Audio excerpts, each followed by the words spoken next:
Now, it's believed the government is going to raise the legal smoking age to 21, as well as putting new taxes on tobacco companies, all in a bid for England to be smoke-free by 2030. Well, former smoker Felicity Morse supports the move and joins us in the studio this morning. Very good morning to you, Felicity. It's quite a task, isn't it, to make the UK smoke-free in the next 8 years? I think it is quite a task, and it depends if it's smoke-free or vape-free. But I think it's a great initiative. What do you make of increasing the age to 21? Mm-hmm. Right, see the sense in that. It used to be 16, then 18, now 21. Is that actually going to make a significant difference? Because part of a lot of people start smoking way before the legal age anyway, because it's a bad thing to do.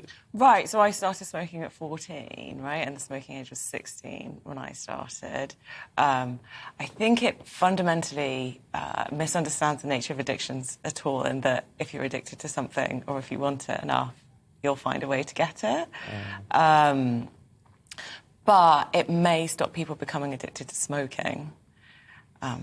So you talk about becoming a smoker at age 14 and you don't smoke anymore. What sort of brought about your conversion, as it were? And do you regret those years that you were a smoker? So I loved smoking. So to start off with, the problem with quitting smoking was the fact that I really, really liked it.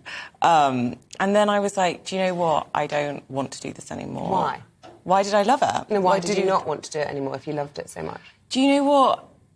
There's a level at which it's quite unmanageable. Like, you have to go out and buy cigarettes all the time. It's quite smelly. You have to go outside. There starts to become a feeling of like, oh, I'm not feeling good, I need to have a cigarette. There's that kind of dependency thing that starts to come in, and it starts to... You might enjoy the first cigarette of the day, but like after that, it just feels like you're on a chain. Why did you love it then? Why did I love it? What's the good feeling about having a fag? I don't want to advertise smoking, but like for me, it was just like there was an entire ritual involved with it. You know, it's like it's a little segment in your day. It's time out. There's a beginning and an end. It's why I don't vape, because vaping you can just go on forever. To be smoke-free, though, by 2030, I mean, do you think that's taking away certain freedoms? I mean, lots of people can smoke responsibly. I've got lots of friends who are social smokers. Yeah, I've got loads of friends who don't smoke Monday to Friday, gets to the weekend, they have a couple of glasses of wine, they're with friends, and they happily enjoy a couple of cigarettes. And to have that removed, it's a freedom, it's a choice. And, you know, do we really need to live in a sort of nanny state where people can't be trusted to smoke responsibly? Well, like I said, I think like these sort of rules or laws to put in, they will stop people from smoking, potentially, or make the obstacles very difficult for people who, you know, are social smokers or don't really care about it that much.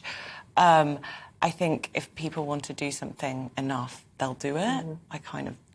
And I do think that I do agree in personal choice and responsibility and all of that stuff. Because otherwise you just apply it across the board to all sorts of other things that aren't good for you. You know, when we start banning unhealthy food, we start banning gambling. You know, at what point do you say we want to just make everyone's decisions for them? Because... Right, and there's such a thing as, like, getting, you know, cross-addicted. You put down one thing, you pick up something else, like, you know. But the thing is, I always just sort of think it's... If you talk to a former smoker, the one thing they say to a young person is, do not do this, because once you've started... It is so hard to give up, and you never quite totally lose the urge, do you? The thing I know about knowing lots of ex-smokers is that you only give up the cigarette that you're giving up. That's it.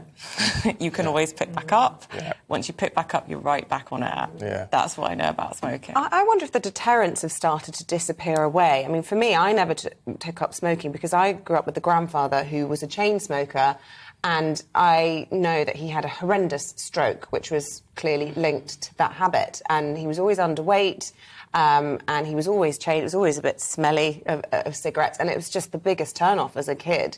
But we're not seeing those sorts of things. Young people don't necessarily see that, which is good, obviously. People aren't getting lung cancer in the same numbers. You aren't getting strokes linked to smoking in the same numbers. And yet, perhaps just having the pictures on a packet sort of aren't people are a bit desensitised to those.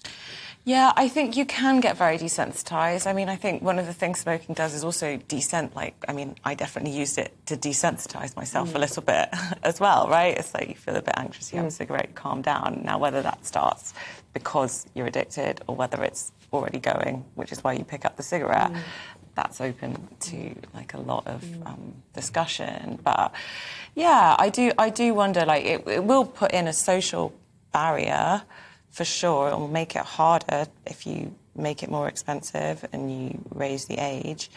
But I think less and less people are smoking. Yeah. It's going down somewhat. Look, Felicity, good to talk to you. Thank you. Keep up the good fight. I know. Yeah, I mean, you raised a valid point about the sort of the freedom side of it. But I do think anyone who's given up would say never start it. Half the people who smoke say, I wish I could give it this up. I know, but do you want someone telling you to do that, or do you have to come to your own conclusions? Let us know your thoughts this morning. Get involved. I'm sure there'll be lots of views coming in on that.